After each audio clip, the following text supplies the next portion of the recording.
Okay, welcome to Quick to Politic. My name is Ernestine Lyons. I am the host of this podcast. It is a social commentary show that talks about contemporary issues and political issues mostly facing the Metro Detroit area and Michigan politics in general. I am a history lover. I am a small business entrepreneurship enthusiast, and I like to have these conversations. So today I'm going to be joined by some very special young voices. So this is a conversation with Generation Z, and we're talking about political activism. We're talking about using your voice. And so I want to introduce Jamiee and Stephanie. They are a part of a podcast called We Outside Podcast. And, it is them using their young voices to, just bring attention to issues. And so, and then we're also talking about like young Harper Woods perspectives. I'm a councilwoman in the city of Harper Woods, and I wanted to reach out to the next generation. I'm a millennial, and these guys are Gen Zers. I wanted to have that conversation around what is the future of political leadership and what are some of their thoughts. So without further ado, I'm going to have you guys go round and introduce yourselves. So I'm going to have Jamiee start off. My name is Jamiee Dixion. I'm 23 years old. I reside in Harper Woods, Michigan. I am one of the hosts for the We Outside podcast. And I was very flattered and happy that Ernestine invited myself and some of my other colleagues along to do this. And I'm really excited to see what the night brings. Okay, and Brenden, let's go ahead and introduce you. Tell us about yourself. So, my name is Brenden Menefee. I'm 23 years old. I don't live in Harper Woods, but I've been a part of Harper Woods community since I was about 12 in like 7th grade. I'm a blogger, writer, and I'm excited to see what tonight brings. Okay, all right. So, and then that leaves Stephanie. Go ahead and tell us about yourself, and just let's find out who you are. Sure, Stephanie Latos. I'm also 23 years old and grew up on the east side, but not in Harper Woods, but a lot of my family lives in that area. And Jamiee and I decided to start a podcast throughout this weird time in history just to sort of document how life is and what our thoughts are and our thoughts on what's going on in the world, and just sort of adding our diverse perspectives to this very unique and challenging time. And personally very excited and grateful that we're a part of this conversation, Ernestine. We've been geeking out on your podcast recently, and we're really excited to join that conversation because that aligns directly with our goals in our podcast. So excited. That is awesome. That is awesome. And I'm really glad that you guys are doing that. You guys are taking the initiative to have conversations on the podcast and to really be able to move the needle forward. And I know that I connected with Jamiee and Brenden through they being like Harper Woods alumni, having and organizing a Black Lives Matter protest back in the summer in 2020 here. They reached out to a lot of our city officials and asked, the request was, we want to do more. We want to be more involved, and we want to use our voices to be agents for change. And so, it's, I was really like honored and amazed to see that like you guys were taking that kind of initiative. And we had a march through the city, and it was wonderful to just be a part of that, and to at the end have a conversation, like a candid conversation with our local law enforcement. And I'm glad that this is a conversation that was, something where it's like, okay, well, this is what we want to see. This is, what we would like to have change. So that's really another thing that I really wanted to be able to talk with young voices about. And I keep saying young voices. We only probably about like 10 years apart from each other, but it's like, you guys are taking up the charge now, because millennials, we're now getting into the position where we're getting into elected seats, and we're getting into positions, and and you guys probably aren't far behind, but it does seem that in some ways what's happening is, older, officials are not necessarily willing to let go of power. When you look at like Mitch McConnell, and you look at, the Senate, and, the House of Representatives, and the average age is about 70. They're part of the baby boomers and the silent generation even. And so, not to say that someone isn't going to be with it just because of their age, but it's really important to be able to, keep having those conversations and pushing the needle forward, based on the changes in who's entering the workforce and whose needs are going to need to be addressed. So we're going to dive into some good questions. And then in the end, we're going to do a nice rapid fire, real quick. I want to ask like some of these hot topics on just contemporary issues that we're facing in 2020 and have been facing for the past 5 years and will be facing for, as we enter into the 20s. So what are some things that you guys would immediately like to see changed at the municipal level and at the state level? And, in Michigan, what are the most pressing things to you individually? Let's start with you, Brenden. Oh, I'm sorry. So for me, I mean, I think it's just more representation of people that look like us, not even just in the range of like our race and ethnicity, but just like even just like our age. Like, cause I feel like they would have to care as much as we do, because they're making decisions that they're gonna have to live through as well. Cause like when they're so old, you said the average age was like 70 or so. They're making decisions on things that's going to be like affecting us like long past their time in office or even around like on earth. So it's kind of like I don't think it's really fair for them to be making all the decisions that's going to directly affect our lives. Right, right. And that's what I was looking at Republican and Democratic leadership, in Washington. You'll look at like that age, like the Nancy Pelosi's, the Chuck Schumers, and, are they really in touch with what's best for, the generations that are being directly impacted by healthcare concerns, by the environment, Exactly. by, policing and issues of that. So issues like that. So, same question, Stephanie, let's get your take on, just the same issue, which is, what are some things that you want to see changed in your own communities and, in Michigan, and what are some things that, nationally even, you'd like to be an advocate for? Absolutely.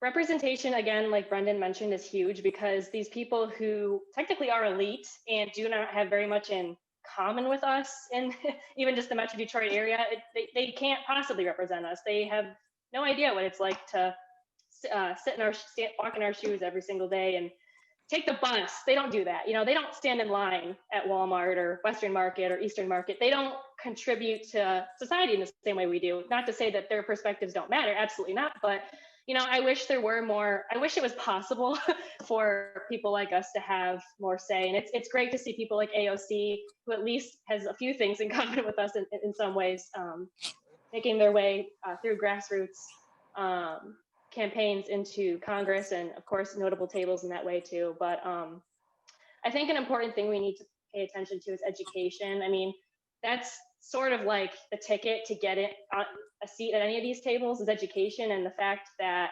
90% of public school teachers pay for all the supplies in their classroom. That's just uncalled for. And when you look at what they make, I mean, that's just unbelievable. So there just needs to be more discussion around how we can improve our education. This American ideal that we say education is so important, and we have the best education in the world, but when you really look at our public education system and how the day-to-day is there and where people are going, it's just vastly different from, I think, what we paint a picture of. And I think we can just do a lot better. And it will serve us better if we do. So I would say education and representation are two main pain points of government in our country right now. And those are two things I'm focusing on a lot. Yeah, and thank you for bringing up that point about, 90% of, teachers are buying, all of and they're buying all of these classroom supplies. They're buying 90% of it. And They're it's paying for the Zoom. They're paying so that they can everything. stay on Zoom for longer than an hour. I mean, they're expected to be on Zoom for 7 hours a day, and they only get an hour. Right, right. And I mean, our teachers, this isn't something that, in the 80s, in the 70s, we had well-funded schools no matter where you were. In some cases, the schools were, underfunded, but for the most part, you were still getting an education. It's like if it was up to the school district, if it was that's just a fact. If it's a poor school district, you're probably getting less, but it should still be that standard that's there. So I'm glad you brought up that point. And so Jamiee, I want to ask you the same question about what are some of the main changes you want to see in the world right now, and starting at municipal levels, starting in Harper Woods, starting in the Metro Detroit area. Some things I would like to see. I want to add on to what Brenden and Stephanie said. More people that look like us, like more regular day-to-day people. I would also really like to see more young people, like people from my generation, some millennials, things like that. Just because I feel as if somebody is 70 plus years old in office and I'm 23, they making rules for me.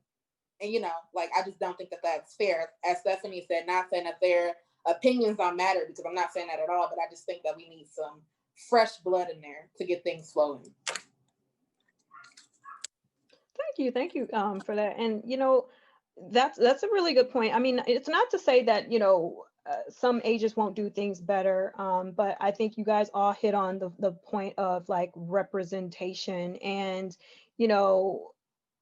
but that's the thing, like, how do you determine what is important for us, as younger people, and what do we really even want? And like, so I think it's really, we really want to ask these questions, to try to figure out, what do we even want? And how is the world changing in ways that we don't necessarily like? So what are some of the things that what are big issues to all of you? Let's go ahead and actually, Jamiee, I'm going to start with you to ask about questions like, is climate change important to you? Like, I've read Pew Research studies that show that Gen Zers really care about climate change and the national debt, and these things are being pushed to the side, and they're not being discussed in a timely manner, and gun violence and things of that sort. So for the sake of future generations, what are your thoughts on how we need to use a different approach to stand up for rights? Well, I think that all those things are very important. When it comes to things like climate change, I'm gonna say this: we only get one world, and I think we should really, really, really take care of it. Like, I know people, they have electric cars. Most cities have like recycling programs and things like that. Now, I know in Harper Woods we did have that, but they stopped it.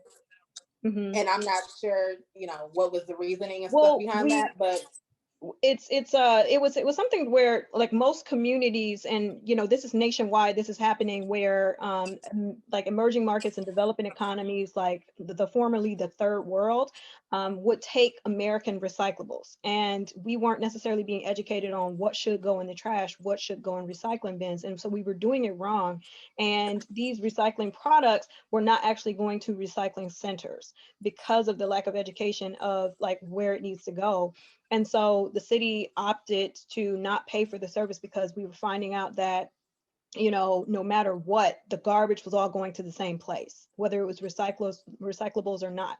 So prior to me getting on council, they voted to, end the recycling program just because, it wasn't. But I think there should have been maybe a push, and that's something I'm really pushing to advocate for, to have an alternative, to have something that, the city of Detroit is actually stepping up in unique ways to really help, with the recycling causes, and to educate people around what goes where, and then having their own recycling centers.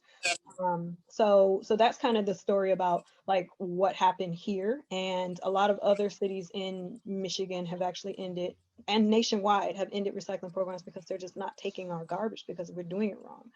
So it's not really actually being sustainable like it should. Okay. You know what? I didn't know any of that. I just know that one day I was like, oh, we don't recycle anymore, you know? Right. But It's like, what happened? yeah, I'm like, where am I supposed to put all this stuff at? I guess I'll throw it in my regular trash now.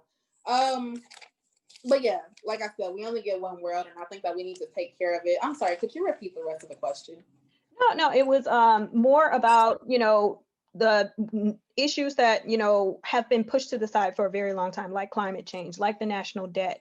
How do we use a different approach to, fixing these problems that, and really stand up for our rights?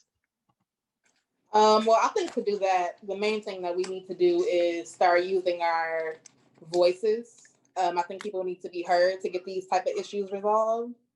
And I think everybody needs to just like make some type of positive change. Awesome. Okay, all right.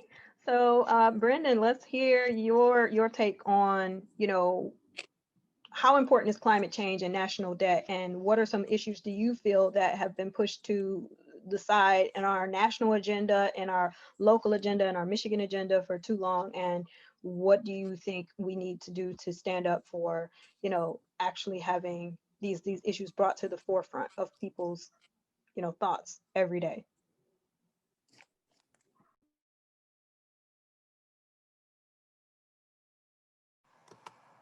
Okay, I'm unmuted now. Okay, cool. So, basically, I was just gonna piggyback off Jamiee. I feel like like we only have one world, so we should definitely take care of it. And then as far as like getting rid of the program entirely, I feel like that was just like a huge misstep on behalf of the city of Harper Woods, because it could have just been retooled and then, like you said, like teach us how to do it correctly.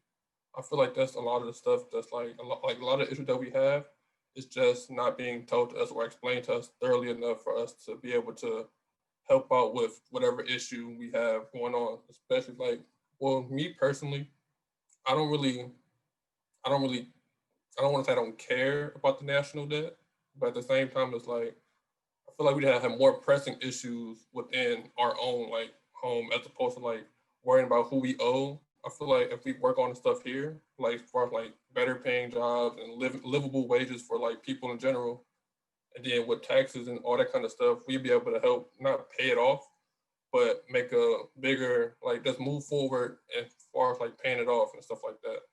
I just feel like it'd be a lot easier if it was just like equal playing field for everybody, and then we can all make a strive for change.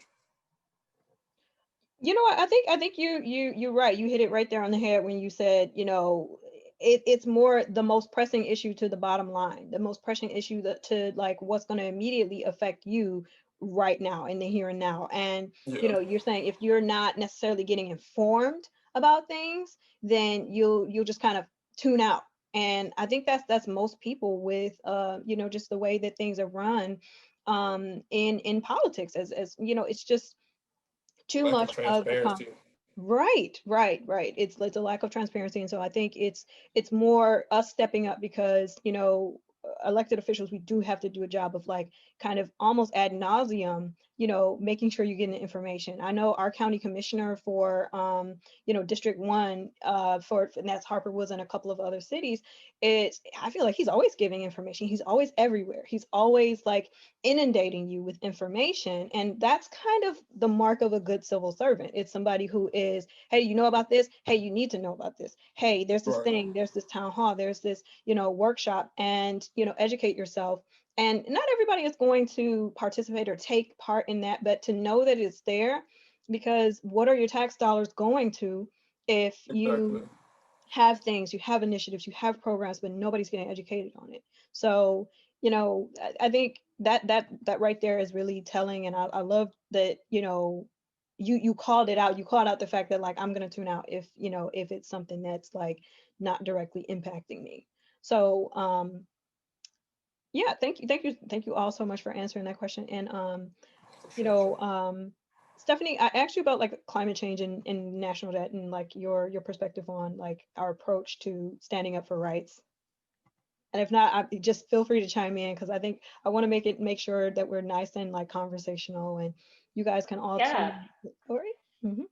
absolutely. Going back to the recycling thing, this, like, the environmental stuff is truly what keeps me up at night. It's so demoralizing to see sometimes, like in our neighborhoods, people littering. And I even have this memory of waiting for the school bus as a kid. I grew up in Warren, and I literally saw the garbage man pick up our recyclables, our carefully washed plastic containers and paper, and the guy just chucked it in there. And ever since then, I've kind of been skeptical of government initiatives for recycling and protecting our environment, because I just haven't seen it. I understand there's not a market for the recyclables. We don't do it right, but maybe this all comes back to education, right? I mean, the reason I was so traumatized seeing him throw the recyclables in the garbage truck was because I think recently I'd had someone come into my class and tell me about reduce, reuse, recycle. And I was like, oh, that makes complete sense. So I was very lucky. I grew up and someone told me to do that, and that's important. But I understand not everyone maybe did, and not everyone understands the power of stuff like that. So again, I would like more environmental topics to be discussed at school. And for me, it comes down to using our dollars, our votes consistently to voice the change we wish to see in the world. So I think that's an important thing when I'm looking at who I'm going to vote for on the ballot. I look up specifically, like, do they care about environmental things, like issues, pressing issues that affect all of us in the Metro Detroit area, not just people in other places in the world, but of course them as well. But it's certainly everyone's issue. It's not just my issue. And I'm a vegan. I'll tell you that right now. All right. Yeah. Vegans.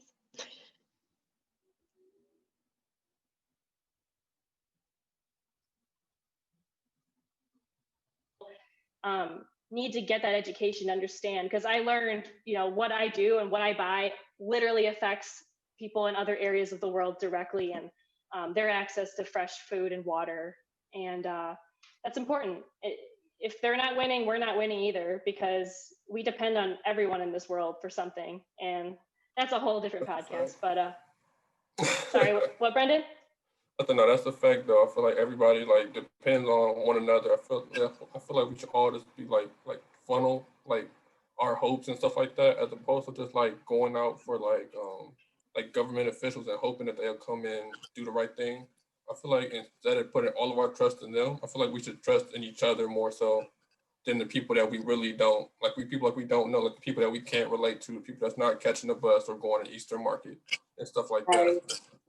Right. I agree with that too, because like it really does come down to a community. And I think this is something that our generations are trying to get back to, the way that maybe Yes. our great grandparents lived in, in times where, you borrowed a cup of sugar from your neighbors, and you went to these markets, and you lived in those communities where there was a store, in the downstairs part, and there was like residential homes, and you want that walkability. You don't want, Hall Road, where it's like 16 lanes and, big old box stores everywhere. You really want something that's going to be more, I know the owner of this grocery store, I know the, owner of this, shop over here where they make coffee, and you want that connection. And I think it's also like, to Stephanie's point about like the environment, it's corporate social responsibility. We're really pushing for that, which is, corporate social responsibility is about pushing the corporations to do their part, because the reason why other countries have less of an impact, their actions don't have an impact on their carbon footprints, and they're able to keep their environment clean, they're saving the planet, because, their corporations, and their laws stipulate that you have to, if you're a company, stop manufacturing plastic things and sending out your stuff. Stop wrapping all of your vegetables in plastic. Why do you need to do that? It's like, if you're a company, you have the responsibility to your citizens to not pollute, and, to make eco-friendly alternatives. I know in West Village, there's a coffee shop, Red Hook Coffee, and everything they have is compostable. Everything they have like breaks down, and, they got recyclable everything, because, you can do that yourself. And that's the corporation, and that's the company, and local companies are going to do a good job of, making sure that, they're doing the right thing, that they're using locally sourced products and not using a ton of things that are going to pollute. So I think that is really important. Imagine, Ernestine, imagine if our president said that, or someone who was really high up there in this nation said that and started to build that culture. I mean, I just imagine a totally different country, a more sustainable, prosperable country. Right, exactly. Okay. So I do want to start to get into some of our rapid fire questions. And so this is where everybody just jump in and chime in. And I just want to get rapid fire thoughts on these issues. I'm gonna just throw it out there. Police brutality and how to fix it. All Go right. ahead, Jamiee. I'm gonna let you go first. Oh, okay. Well, I feel like with that situation, I feel like hands down, there just needs to be more training, because I get, oh, I'm a police officer, I get to hold a gun, but you got to remember at the same time, like you dealing with people's lives every single day. It's not just a little game. So I definitely think that they should have longer training. I think that it should be like some type of sensitivity courses they have to take. Like, I'm not sure if that's like a requirement to be a police officer. I would assume that it is, but I feel like maybe they need to like add in more of that, because I think that if people learned how to deal with people, Right. things would be a lot better. Exactly. And like when you say deal with people too, like I think this is something that, all police across all cities in all of Michigan, it's really understanding, like, for example, if you are dealing with a group of young Black kids and they're getting loud, it's just like, well, maybe some cultures are just a little louder. Maybe some cultures are going to, when you tell somebody to do something, because I've had this experience going into classrooms and working with kids where kids just be like, I don't want to do, and it's just like, this is kind of like, okay, this is this person, you got to take it individual, like case by case, and understand, like, also, well, maybe this is just what's going on with this individual, or understanding a little bit more about the cultural background. And this I think that really, instead of just assuming everything is violent, everything is dangerous, everything is, no, somebody is loud, they might be having a good time, they might be laughing, and so it's not that they're getting argumentative or being loud because something is about to happen, something is about to pop off. That's I'm glad you brought up that point. And Definitely some type of training, even if it's like just with minorities in particular, because a lot of the police violence that happens is with like young Black minorities. I'm sorry. And I just think that people just need the proper training, and I think that they should be in school longer. And I think that it does need to be certain laws to hold law enforcement accountable when things happen. For sure. I mean, for me, I think it's just I think it just really ties back to like the idea of community, like knowing people. You know what I'm saying? Like, I feel like if you're from St. Clair Shores, you should not be out in Detroit policing people. Right. Because you don't care. I don't think you really care, because you don't live here. You don't know these people from day to day. You can't relate with those people. You can't relate at all. So like you said, like they could just be having fun or whatever the case may be. It might be like a regular occurrence in whatever neighborhood that you're in at the time. Like nothing's happening. It's just they're just who they are. And then you coming from St. Clair Shores, where it's like really quiet and peaceful or whatever. You come here, it's like, oh wait, they too loud. They getting too rowdy. And it's like almost like a weird fear that you have. And now that you have a gun, you just like you going off the cuff because you don't know how else to really react to it. So I think police officers in whatever city, not even just Detroit or whatever, but like the only way you can police there is if you live there. Because that's just like me coming to your house and telling you what to do. You're not going to get the respect that you're looking for. You're going to feel disrespected, and then this is how all these other things progress right after. I'm glad you mentioned that, Brenden, because you talked about living in a community. That was like in a lot of the Metro Detroit areas, particularly in Detroit, there was a kind of rule that if you were a Detroit police officer, you had to live in Regent Park. And that's what, it's Regent Park. There were a lot of law enforcement. There were a lot of police officers there.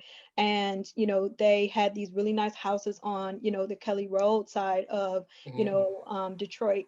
And that's that in 1999, that law was rescinded. It was like there was no residency restriction for, being a police officer in Detroit. And I believe in Harper Woods, some of those residency restrictions also changed, and other communities all over the Metro Detroit area. But once upon a time, it was, but it was hard to find a pool of applicants. It was hard to find people, and, saying that you have to just live here. And, it got harder. And I think it's more, this is something that somebody said to me, like a mentor who's a little older. He was saying people don't want to go into civil service. People don't want to, be, in this line of work where you're in the public eye, you're working for the public. And, but it's like, we really have to change that. We have to change that. It's a weird And dynamic for sure, though. it I is. remember when I was in college, I think I was taking my internship class or something like that. And it was some lady was talking, she was giving a presentation, and she was basically saying, like, I feel like the reason why people are so discouraged from things like this is because whoever does it, they want to do it for a good reason. So they go in there like bright eyed and ready, like, yeah, I'm gonna go change the world. But then you go through all these bureaucracies and stuff like that, like the politics that you have to go through. Just like, man, am I really gonna be able to make a difference the way I envisioned myself doing it when I joined it? And then, yeah, and it was like, it's sad to see that though. I think that's why people are so like deterred from going into a public service job like that.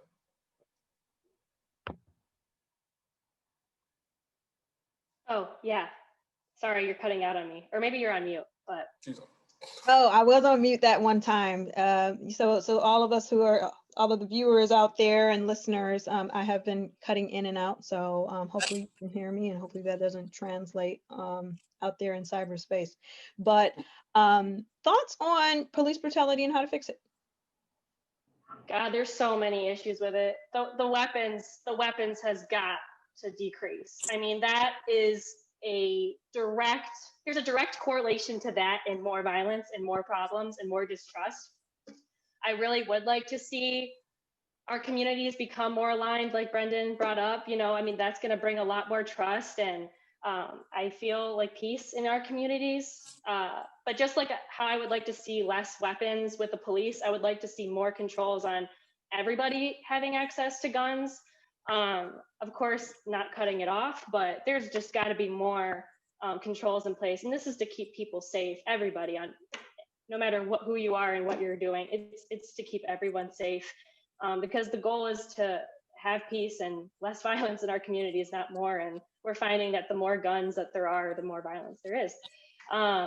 So, and just like you guys mentioned too, I think a lot of people want to make a difference, and this sounds like a great program to them. And, oh, it's only 6 months to become a police officer. I'll do that.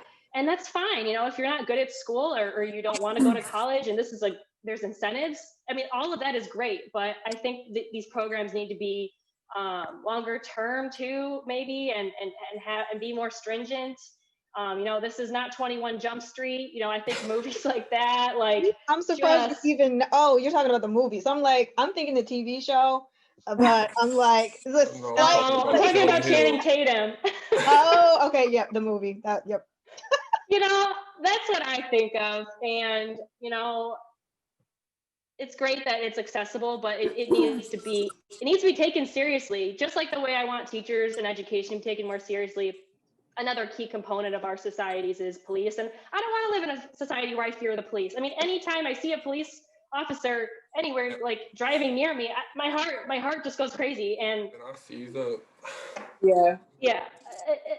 It's got to change. And I do believe that our generation, millennials and Gen Z, want to see that. So again, let's put our money where our mouth is, or votes where our mouth is, because this is also a pandemic, is the violence that we're seeing, even in Metro Detroit, if nowhere else. Yeah, it's the guns issue too, and it's like the fact that it goes back to the initial question, which is like, how can we start to do more to push for these issues, and why is it taking so long? Why are these things being tabled? And it's too soon. Every time there's a national shooting, which I think the pandemic has actually like decreased the amount of school shootings, because nobody's in school right now. But it's still like, why is it too soon? Why are we not being as passionate as somebody like, Alexandria Ocasio-Cortez? And why is she the only one who's like, we need this stuff now. We need these changes now. And everybody's just like, oh, even people Career politicians in her own party, they're just like, oh, hush. So, that kind of leads to the next issue, which is gun rights and gun ownership and regulation. Rapid fire, let's go. All right. Anybody want to go first? Because I went first last time. I'll go. Okay. It matters. We all here to talk. I love it.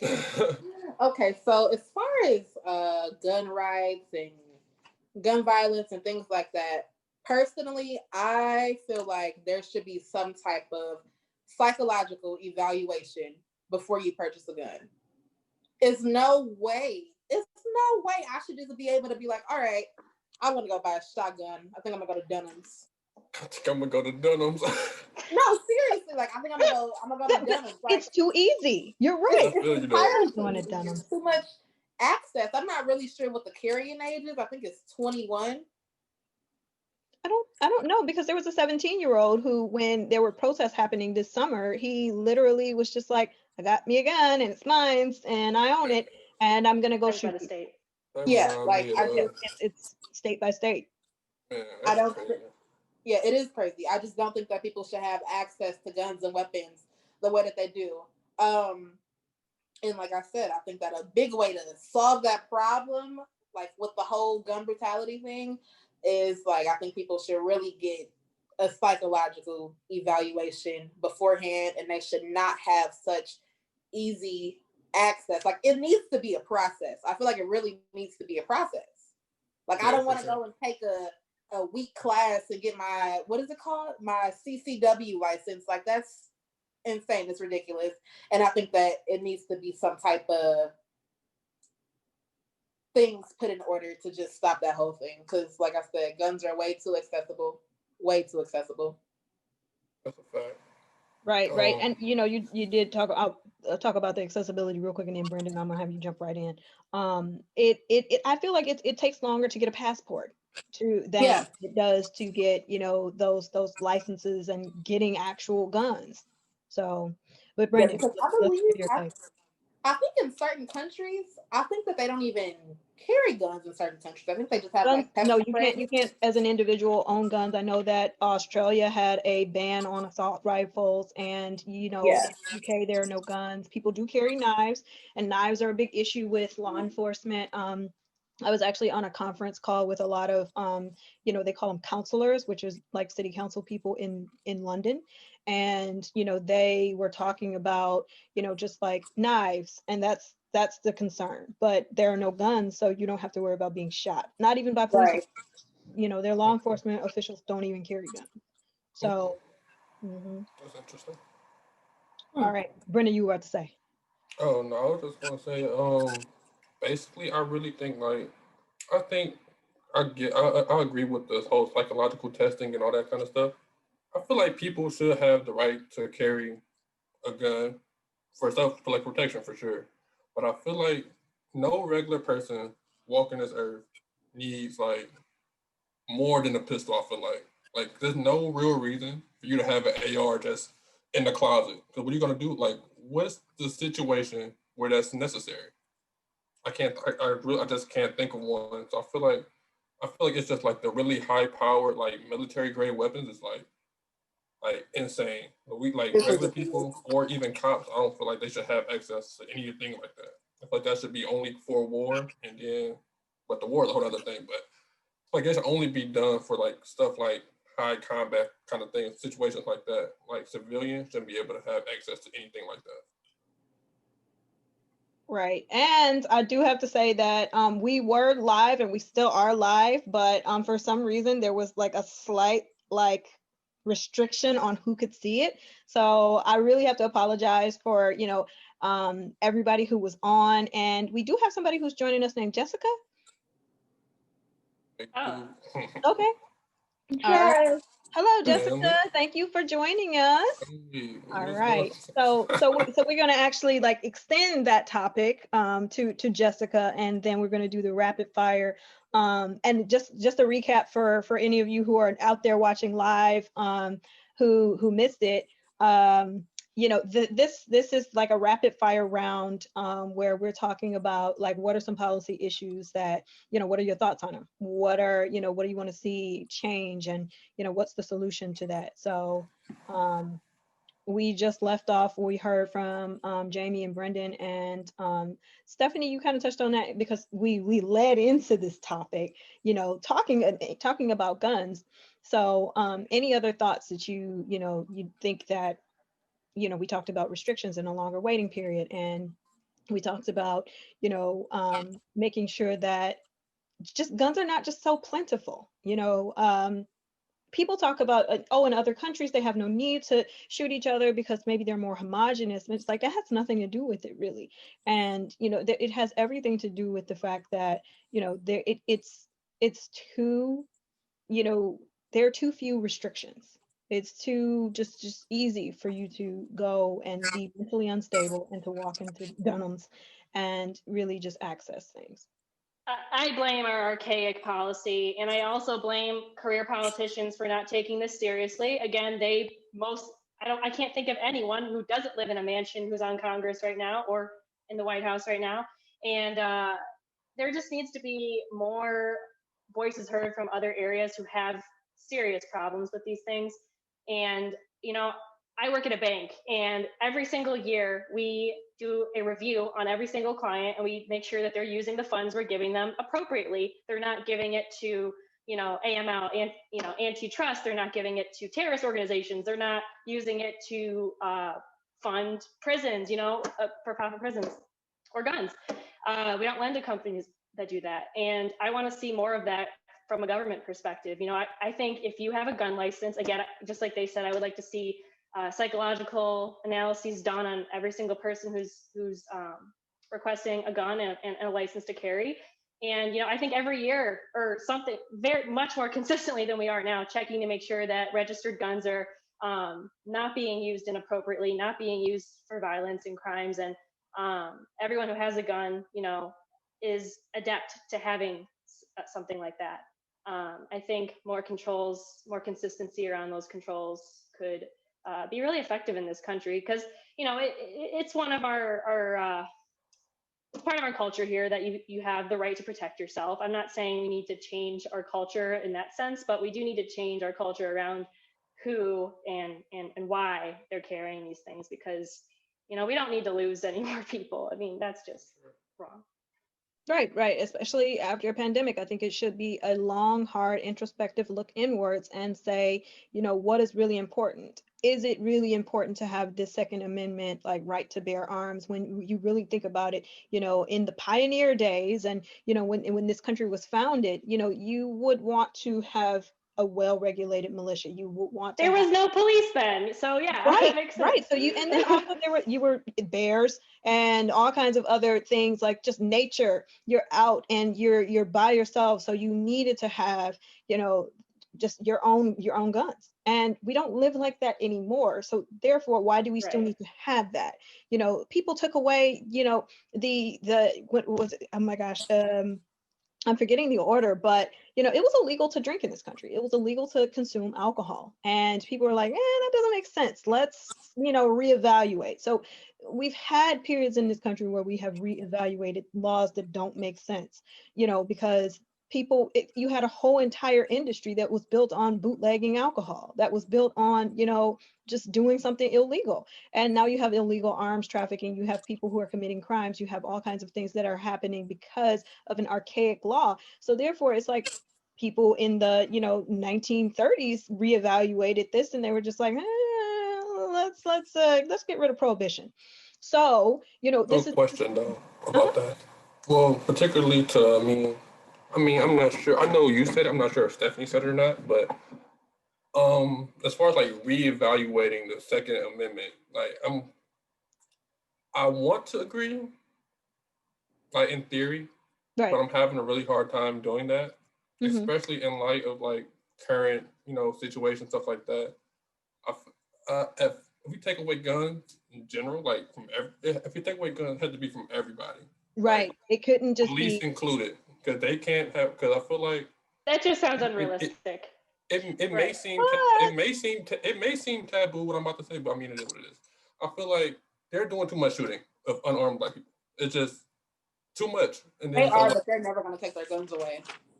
So Okay. you can't take ours away either. I feel like that's just like I agree with protecting you, ourselves. Take all the guns. If you are going to take them away, all the guns need to go away because of the fact that, like, okay, for example, your need to defend yourself. Like I said, in the UK, people walk around with knives. If they feel like things are dangerous, you have a knife. And I feel like that's more like, you know, I hate to be like all gender stereotypical, but be a man about it. You get, you know, close to a person as opposed to shooting somebody in the back, you know, and it's like, you know, you are exactly right. They need to be taken away from everybody, but you know, to Stephanie's point, it's like, okay, that's not going to happen. But in 1996, you know, Australia banned assault rifles.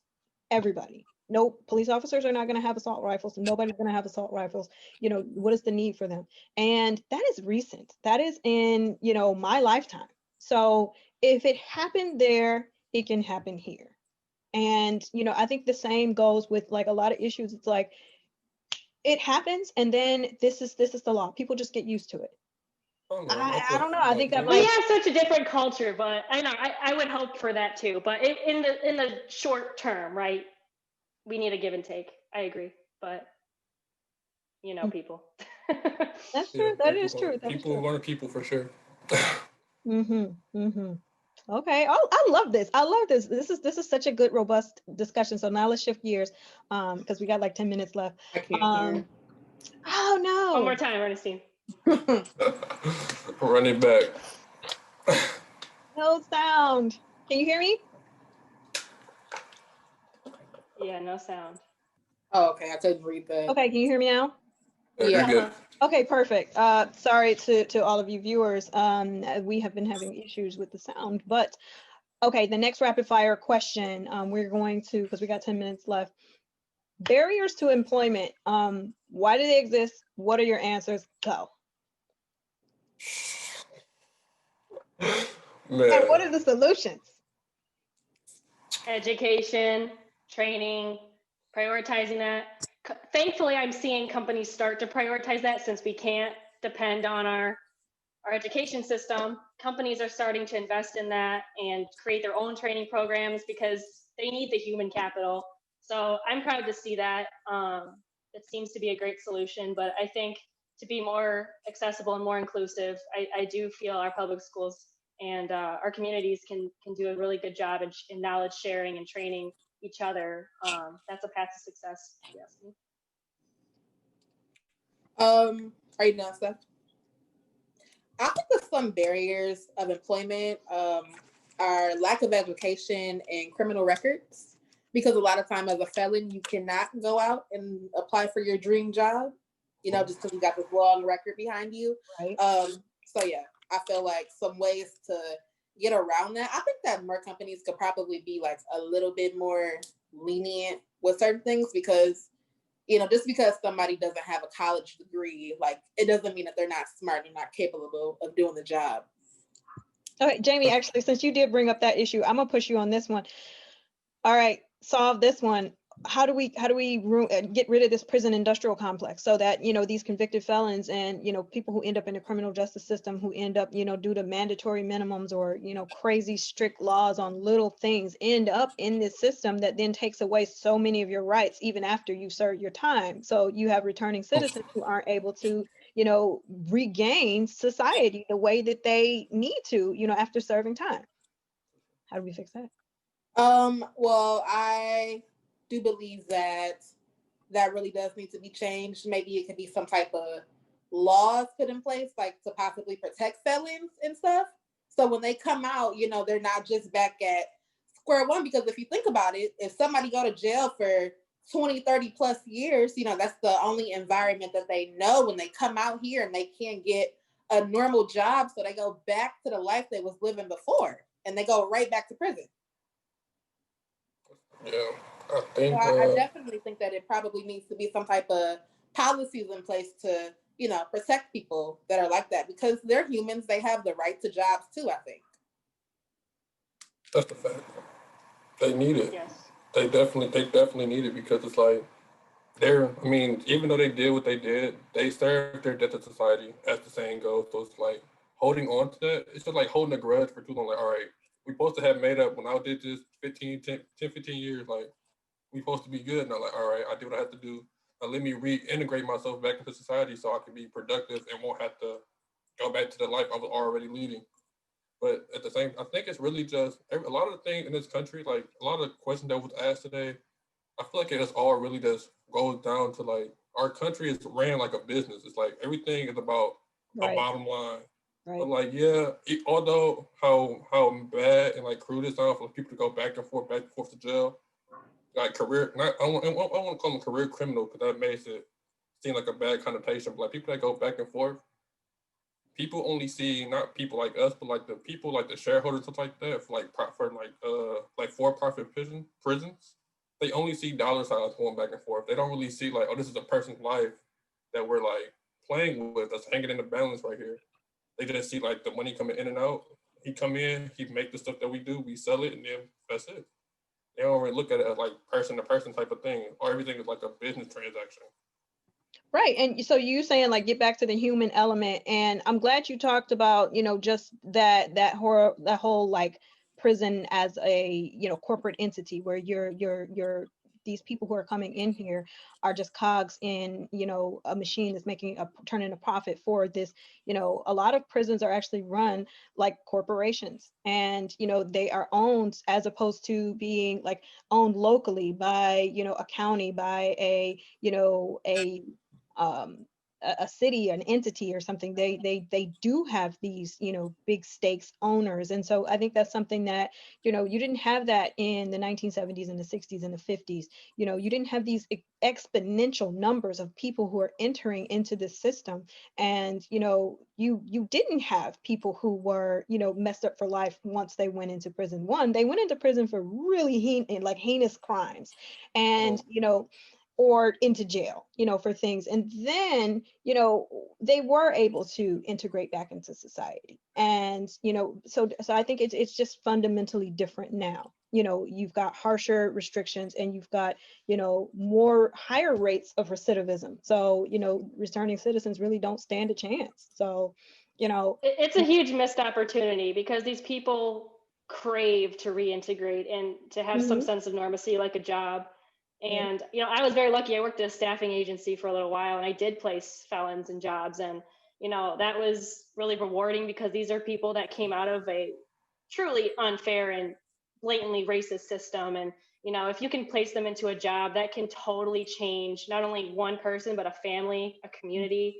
And I think that's a huge missed opportunity, just like so many other systems in this country. But that would be huge if we could change the dialogue, the story around felons and people coming out of jail, because they're people. Okay, my dog is not barking anymore. So, all right. So okay, now let's see. We talked about barriers to employment, rapid fire entrepreneurship, and access to entrepreneurial opportunities. Thoughts? Go. Okay. So wait, can you repeat the question one more time for me? What are your thoughts on entrepreneurship and opportunities for people to start businesses? And, what are the thoughts on starting a business as opposed to, going to work for somebody else? Or, what are the barriers to becoming an entrepreneur? I'm not sure personally if there's any barriers to becoming an entrepreneur. I know it's definitely not an easy thing to do though. So I feel like working for somebody for the rest of your life, I mean, unless it's like a rewarding job, something that you like get personal benefit from, like or whatever. But I feel like just gotta work your 9 to 5 to fund your dream, man. That's really all we can do. It's like to start off with, like, 'cause you can it's hard to make something literally out of nothing. You have to at least start with 15 cents to get to that dollar kind of thing. Like you gotta work somewhere, start somewhere, and then like invest your money and then your time into your other thing on the side until it blows up, and then you can leave that job. I mean, that's the only way I feel like that is it's a possibility. Do you Honestly. like, do you also see like your generation and my generation as more entrepreneurial in nature? Are we more likely to like be those hustlers who's like, I'm not gonna work for somebody else, I'm gonna do my own thing? Oh Yeah. yes. I think the It's internet has made that more common. Yeah. for sure. Yeah. It's a really crude saying to go behind that. I won't share, but Oh no, with go that ahead, work. go ahead. I think I need to hear it. How you feel about cussing though? Because I say it, I don't have. Go ahead. Yeah, fuck that job. That's the way all my friends like. Anytime you can talk to a friend, like, man, I hate working right now, man. I'm at work. This is so boring. Whoop you whoop. Man, fuck that job. Quit. Call off. Whatever. Whoop de whoop. Literally. Like, do I'll whatever tell you you want one to do. thing. You This want to go generation do is what? not scared to put a job. Man, what? You want to go to sleep? Man, go ahead. Call off. You don't. Like, Okay. that's really how I feel. Like, it's like nobody wants, especially when you're in a position where you don't feel like you're being treated as a person. It's like you're just a number. You here to work and then you go home. Like, yeah, I'm here to, like, the other day we were talking. I had a meeting at work, and one of the supervisors was like, "Yeah, are you just here to? We're here to do serious work," which I agree with because I mean I work at Quick and Loan, so like mortgages and getting people homes and whatnot. Like that is important. But it's like she's like, "Are you here to just collect a check?" I'm like, I mean, kinda. Like, I don't want Why to. would they ask you that? Like, I don't want to. I mean, I don't really. Like, I care about people like get a house or whatever. I'll do the right thing, but it's like, yeah, that's the only reason why I'm here. Like, mortgage is not what I want to do with my life. This is just a step right now. I I feel think that. it's interesting too because in some ways, like the average age for like Quicken Loans employees is super young, and I think it's something that you really they do have a lot of programs where they try to get a little bit more out of people because it's like, what do people really want to be doing? And so I think I I found that they did have a lot of programs where you could just go and they had something called the Spark. Or Ignite or something like that, where they were just like, oh, well, what do you really want to be doing? Because I think at the end of the day, they know that people are not necessarily, as into it. And, I think that kind of talks about, like, leads into what we were saying, like, who do you really want to be working for? Do you want to be that person who, works for a corporation for, I think in a millennial long time, it's like 5 years working for a company. It's like, oh my gosh, you've been working for somewhere for an eternity. Whereas we switch jobs so often, because we're looking for more fulfillment. And I think that's more important with, my generation and maybe your generation to find a sense of fulfillment. So yeah. Definitely.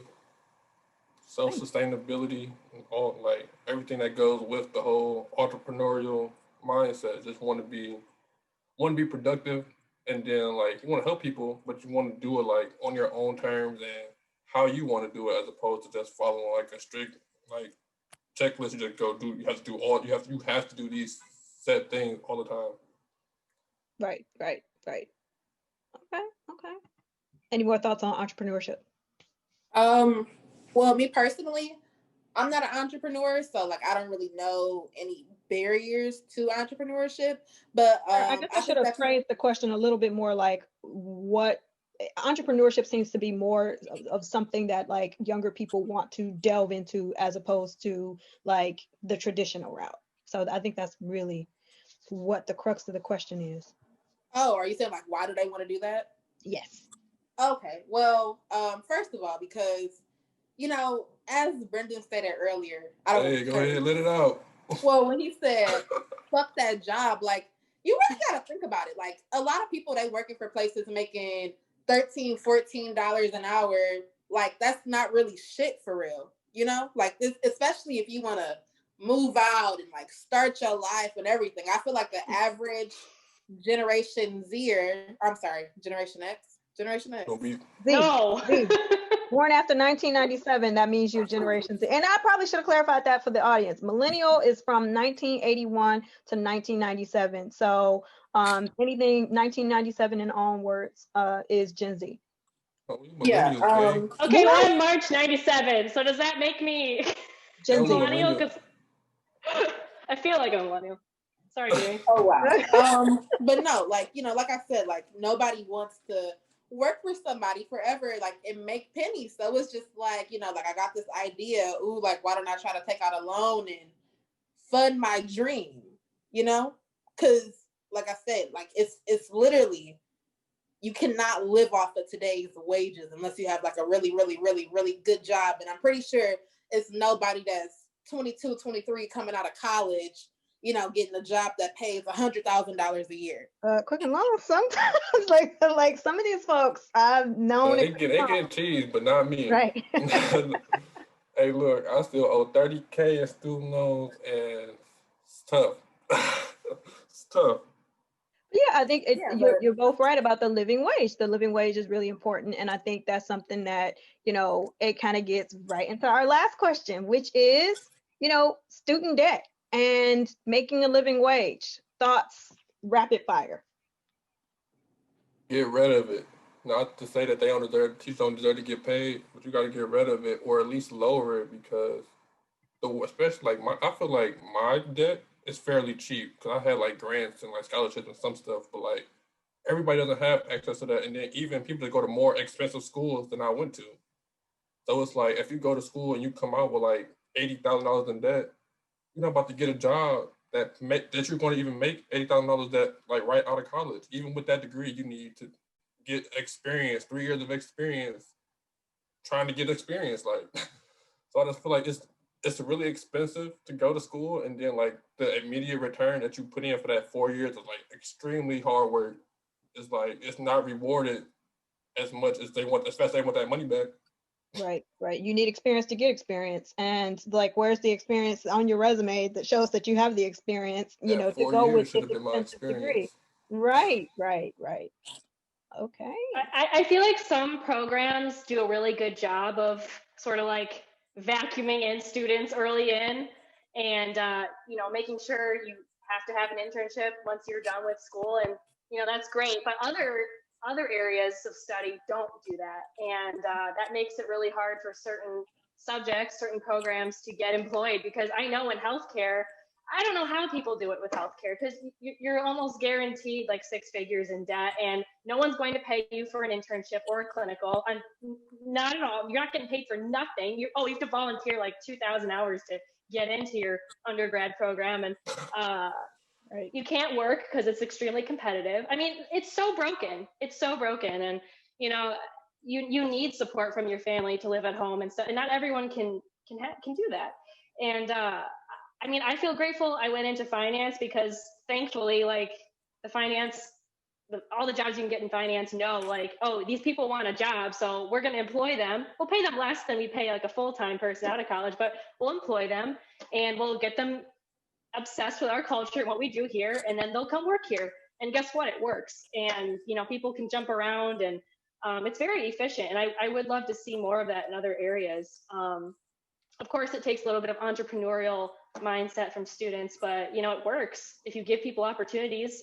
And I do also agree we need to like actively start working on this student debt tuition price, another pandemic in this country, because it's crippling. And, you know, I'm blessed. Like, I was able to pay off my loans because I started working on paying them off from like day one, because I had anxiety about the amount of debt I was going to be in. So I worked 3 jobs every single year of undergrad, and I paid it off. But, you know, not everyone can do that. And I'm very proud of it. So I'm saying it on Facebook Live. But, you know, I understand that not everyone can do that, because if you're in the healthcare field, for example, it's not even possible. So, you know, I commend everyone who does follow their dream and go to the field they want to, but I also understand it's completely not equal, and more programs need to become more entrepreneurial, and because people want jobs, you know, and they don't want to end up in these bad situations after they put in all the work of a college degree. So. Right. And I think you were mentioning something about, like, you know, Instagram or social media entrepreneurs and things like that. You know, people have to be innovative to come up with new things, because new industries just don't pop up that are going to create like all these jobs. Shout out to all the side hustlers right now. Sorry to interrupt you, but everyone who's got a side hustle, we commend you, and that's most of the people on the We Outside circle, so we love that. Nice. And so I think it really does, you know, it has to be like innovators. We have some of these solutions have to be things that are outside of the box, and they have to be, just like you have to keep having these conversations. And so I want to thank all of you for coming on, and what are some of your final thoughts and closing thoughts? I can't hear you. That's some bad words over there. I seen it. Can you guys hear me now? Oh, okay. I'm talking. Can you hear me now? Okay, How do you do that? Okay, I was just gonna start singing or something so that it's continuous noise. Closing thoughts on how we change the world, and also tell us where we can find your podcast and when you upload, and what you guys talk about. You can find our podcast right now on Spotify, on Anchor. We're really working on trying to get it on Apple Podcast. And we typically It's a bureaucracy. I'm sorry, what'd you say? Apple Podcasts is a Yeah. It really can be, but if you're on Anchor FM, you can also stream to. They just started doing this 3 months ago, maybe 3 months. We've been working on it, but maybe we'll bug you about that then, because it's been a lot of emails. Mm-hmm. Go ahead. Yeah. They just started it fairly recently. Yeah, so we're on season 2. We've typically been recording on Fridays. Mm-hmm. So you can catch us on Friday nights at around 9ish is when stuff uploads. Oh. Okay. I try to do it earlier, but yeah, we try to be as active as we can on social media, and we're starting to get more into collaborating more, because we're finding that's a really fun way to build our audience. It's so yes. That's not even a core goal of ours is to have a huge audience, but it's really fun to add more perspectives to who's listening to us, because they challenge us. I think it's the most fun I've had on Quick to Politic, because normally there's 2 people. It's just me and some other person. And honestly, I did talk to a podcasting coach. Somebody was just there's a podcasting Facebook group if you guys want to join that. And this lady was there, and she was like, I have free consulting, and if you want to, I sent her a link, and she was like, this is what you should do. And she was just saying that sometimes it's fun to have just a nice conversation with people. And I think because there's so many nice. of us this time on Quick to Politic, it's been fun to kind of have a lively debate. And you guys are so energized and spirited and so passionate about things. I'm like, this is fun. I love this. So what kind of things do you guys talk about on the podcast? Well, we talk about everything from real life issues and real life problems to fun stuff. We got an episode out called Hot Girl Spirituality. And then we also have an episode out about Black Lives Matter. So we really like to keep Brenden's on that episode. Yeah, Brenden. Right. And I Brenden, for everybody, you need to know he's a writer, and he's really good, and it's just such a creative mind. So yeah. Thank you. Mm-hmm. Yeah, we just like to keep a wide range of things to talk about. So yeah. Okay. So anything under. We keep it fun. We try to just make it entertaining, and as if you're having a conversation with your best friends. This all came out of, we were just stir crazy inside, and we want to be outside. So the podcast is called Be Outside. The Outside Podcast was born. Wait a minute. So it started this year? Mm-hmm. Oh, nice. See, I think that's the thing. A lot of good things are coming out of the pandemic. Even though, not to make light of anything, there have been a lot of. I know that I've had friends who passed away from the pandemic and from COVID-19. It's really been a tough time. But I think in some ways, we've been forced to be more innovative with how we connect with each other. And, I think some of these things that, people have always said, oh, I've always wanted to do this. And last year I was like, I want to start a podcast. And I was in December, I'm launching this thing. And I literally recorded 1 episode and then never touched it again until the pandemic. And so I think you gotta have a buddy. You gotta have a buddy to keep you accountable. When are we recording? Right. Exactly. Now. Now. Yeah. And so when can I be on the podcast? We'll have to send you an invite. We'll figure that We've out. got to get you on. We've Right, got to get you I see you on. guys already have a full schedule lineup, and so you guys are all booked up. So I guess I can't be the special guest who interrupts You the will flow. be on this season. We hadn't met you yet, so we had to vet you. But you're cool. You're cool. Right. Thank you for vetting me. Yes, I did need that. So This was a test. all right. So closing words, and then we're going to go ahead and end. Thank you so much for coming on and talking about, young voices and issues and, ways to solve them, and just like this creative discourse on, just brainstorming. And I think this is something that, we need to do more often as a society, just kind of get together and, just talk through it. And, this is how good innovative ideas come, where people get together and they're able to, just throw a ball around and say, all right, what about this? What do you think about that? Back and forth. And, that really, really can get unique conversations happening, and we get to understand each other a little better. So thank you for all of you out there listening and for viewing. And all right, with all of that being said, I don't know words anymore. I'm going to go ahead and have a good one, guys. You guys stick Nice around. talking to you. Bye. Bye. Everyone. Thank you so much. All right, see y'all.